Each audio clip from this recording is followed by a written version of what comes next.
My guest today is the awesome Evan Carmichael. Yep. Evan, welcome to the show, my friend. Cool. Thanks for the love, man. I love your backdrop. What city is that? This is Cleveland, so we're in Cleveland, Ohio.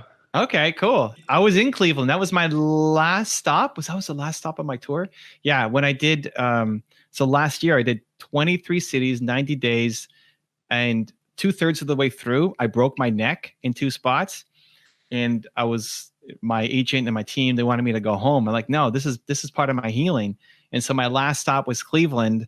And I did the presentation, sitting at the front, broken neck, got pillows on me and like ice packs. And I remember once we finished that, I just lay on the floor and collapsed for, at least half an hour, just totally exhausted. Like gave everything I had. So Cleveland, I even have this book here. So we made this book called Make the 2% Happen, which is a journal for people. And it says Believe Tour and then says Cleveland 04, 09, 19. It might be hard to see on the camera, but we gave this to everybody who came to the last event because it was our last event on the tour. So warm spot in my heart, even though it's probably cold right now in Cleveland, but warm spot in my heart for everybody from Cleveland. You're a warrior. You made it through that setting there. And we would love to have you back in. I know travel restrictions now and everything else, but built to serve, man. I mean, very exciting stuff. Before I dive into it, I wanted to kind of just give a brief background on you to the listeners. I guess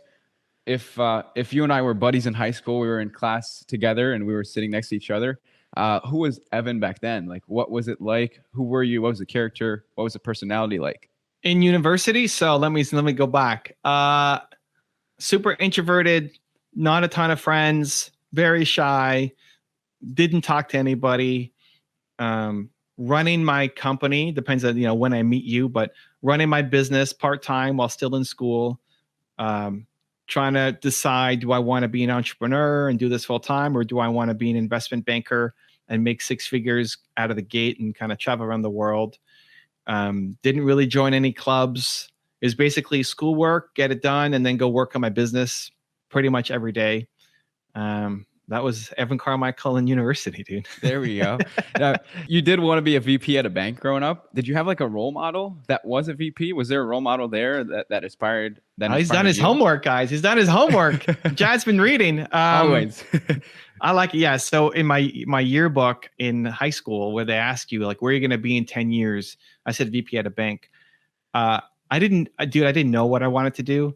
I mean, I think a lot of people who kind of graduate high school, high school doesn't really give you the tools to know what you want to do. They give you tools like math and science and English, but not like life planning skills, which is interesting.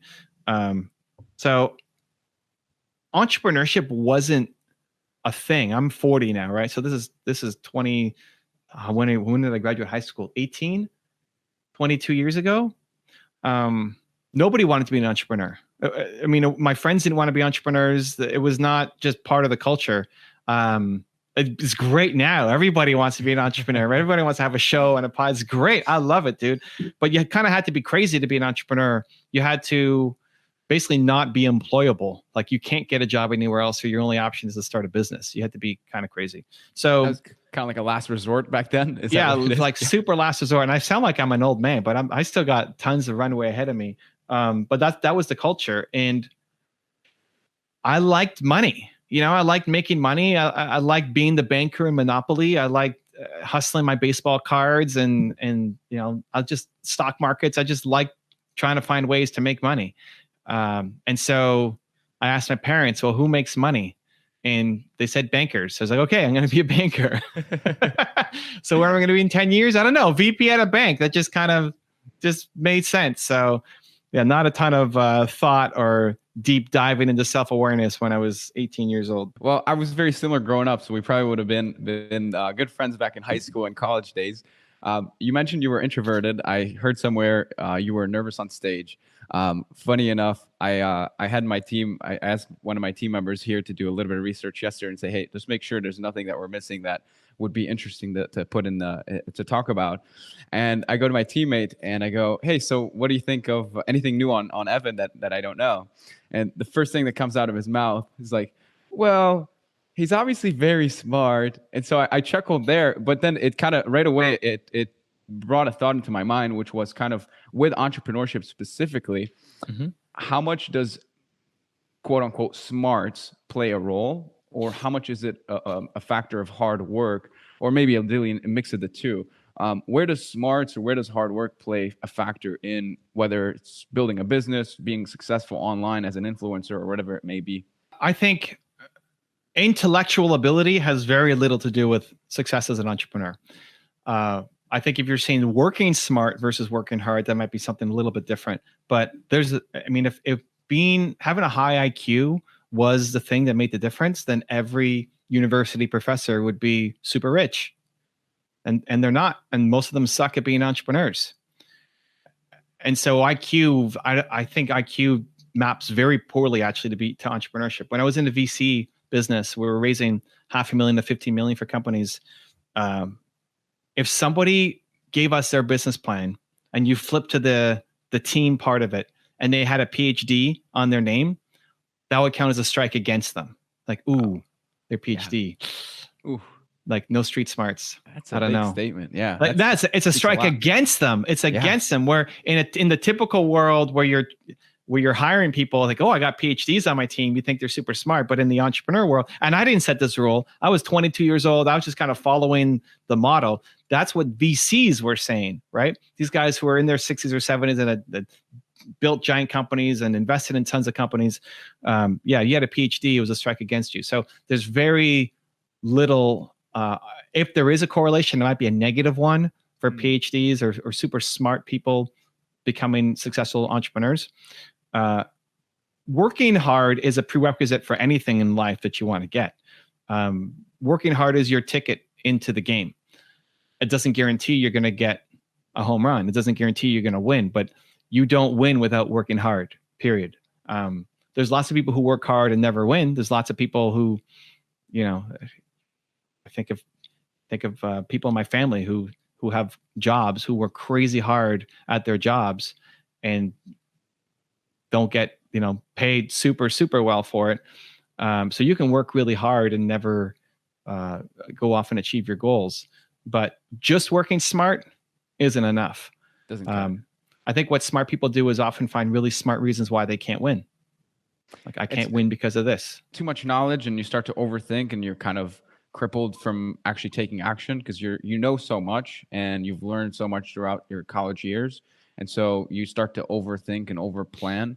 And then you mentioned you have your 2% rule, which is just take action on the first with 2%. Yeah, dude. Look, it's the Cleveland book. Make the 2% happen with Cleveland right there. Make the 2% happen. So you know all this data and this information, but let's just jump right in and get started. And so planning and thinking and all this knowledge doesn't serve you until you actually start to take some action on it.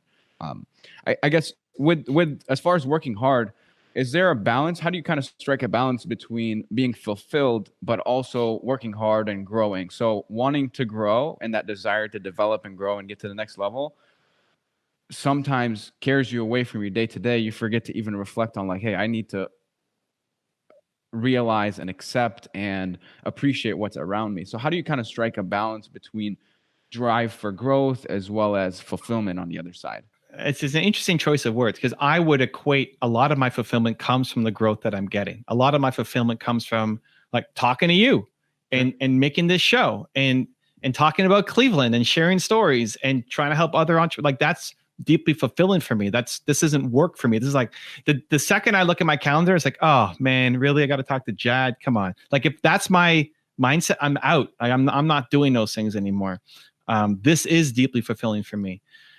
Balance, I think, is a very personal question and will adjust throughout time for every human. So what your version of balance looks like is going to be different than mine, than The Rock, than somebody else. When you hear The Rock talk about his calendar, he needs to work out for 5 hours a day or something crazy. And so when he's on set, he has to wake up 5 hours early to go work out. And then he'll go and do his movie. And I think that's crazy. That's not balance for me. But if you hear him talk about being in the gym, it's his Zen zone. It's his he needs it. That's part of balance for him, right? So I'd rather be sleeping. I'd be sleeping in my trailer. I would not be working out 5 hours, a day. But I don't look like The Rock, Yeah. you know, when you get the results. So you have to figure out what balance looks like for you. I think there are definitely moments where you can lean in on gratitude and what you've got, but also want more and strive to go and get more. I think for the most part, though, people need to be harder on themselves. Like I'd say 95% of the time, you need to be harder on yourself. And 5% of the time, you have to be more gentle on yourself. Like Okay. when you feel like you can't go anymore, when you've actually, like I did my tour with a broken neck. Like the second half or the last third of my tour was with a broken neck. And it wasn't, when I showed up to Cleveland, I wasn't as good a presenter as I was before I broke my neck, right? I had to just sit at the front of the room and I couldn't move for 4 hours while I'm trying to help people who are in the room. But I'm really proud of the effort that I put in, right? Absolutely. And so all that really matters is, are you proud of you? If I had to skip Cleveland, like if I was in so much pain and I just skipped Cleveland, everybody would have understood. Everybody would have said, hey, it's okay. Like, dude, you broke your neck. Don't worry about it. And if I was proud of that, then fine.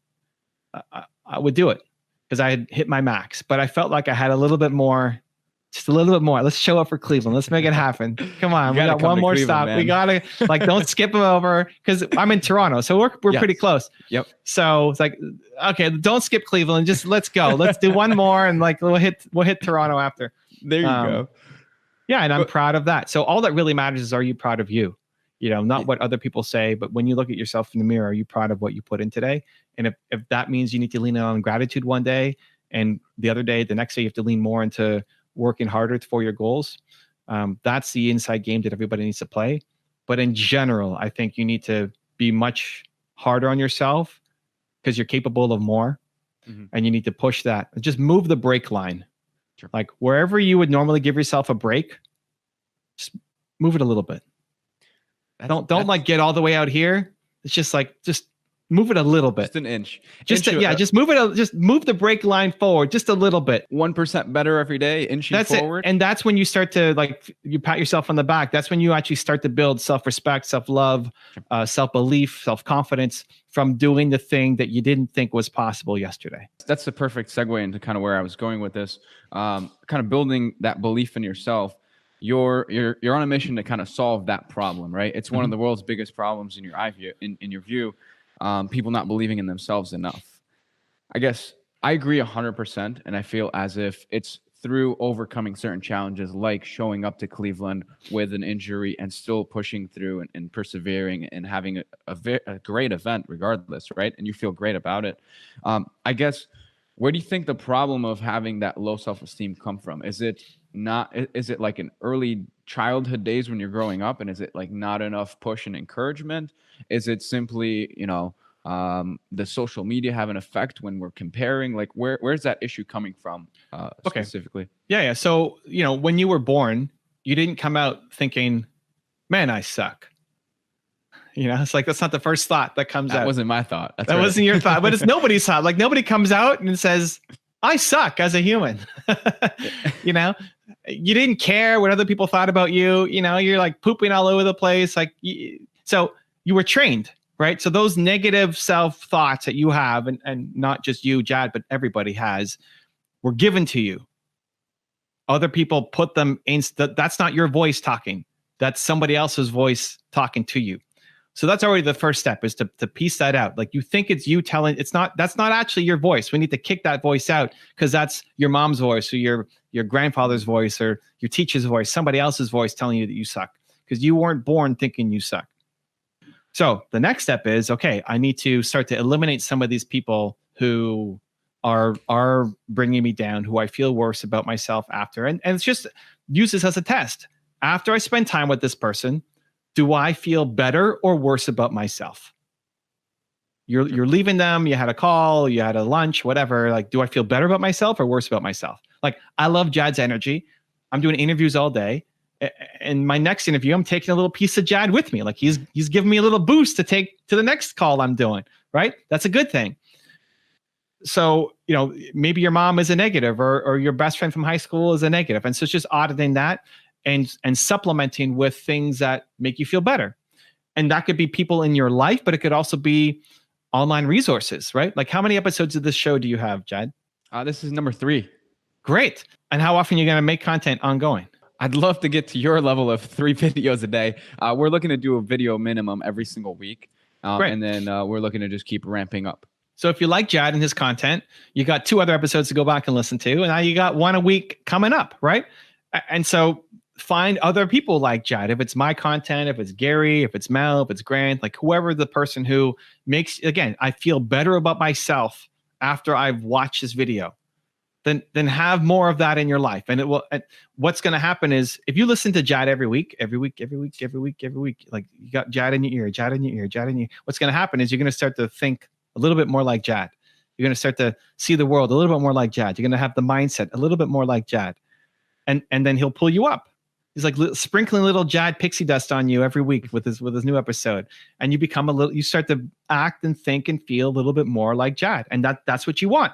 Because right now you're acting, thinking, and feeling like the people who put all those negative thoughts in your head.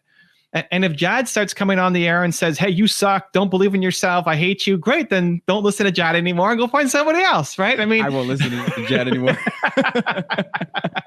And you move on to something else. But like, that's the whole point. And whether you like me or not, there's lots of people creating content that now you can be around every day to start to lift you up. So step 1 is recognize that voice isn't yours. Step 2 is eliminate the negative voices around you and supplement it with positive voices, even if it's just aspirational from YouTube videos or books or podcasts. And then step 3 is showing yourself that you do difficult things. So you can get belief by having Jad say that I believe in you, and it gives you a little more encouragement, but you still have to do the thing, right? You want to work out. You can't just read about doing squats. You have to do the squats to get the result. You can't just read about how to sell. You have to sell to get the results, right? So you got to actually do the work.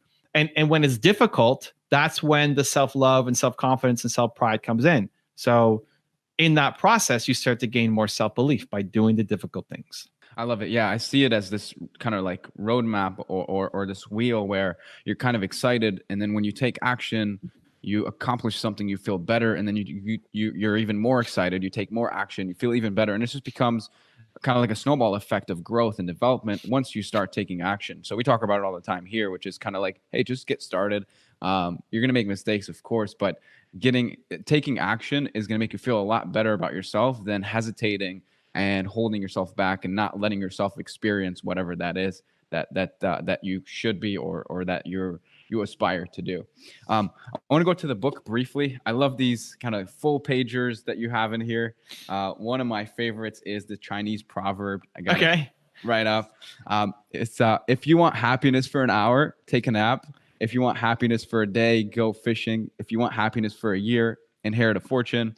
And if you want happiness for a lifetime, help somebody. And so it's part of, us creating this content and you enjoying what you're doing, which is helping entrepreneurs. It's people, whatever they excel at and whatever they really enjoy, they get a kick out of it, and they're helping and serving through that channel.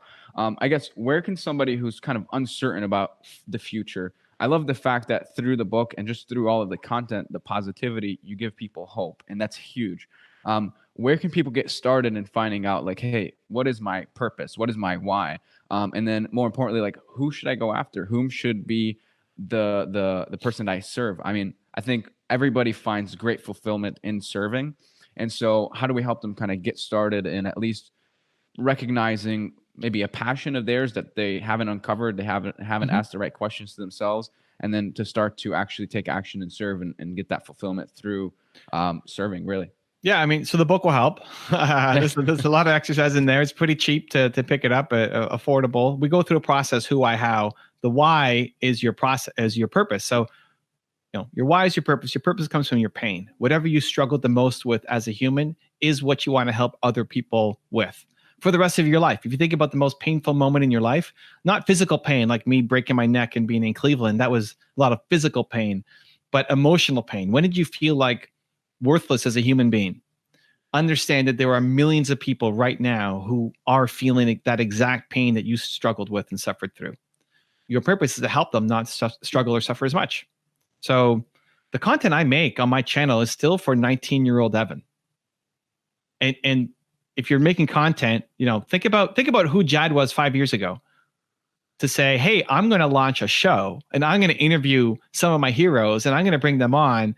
Like that would be an impossible thought. Like there's no way I'm going to do that. But here you are. I grew up on content of yours and podcasts and online motivational videos. And I still remember, when I first started, it was my first business at the time. And I was like, everything was going wrong.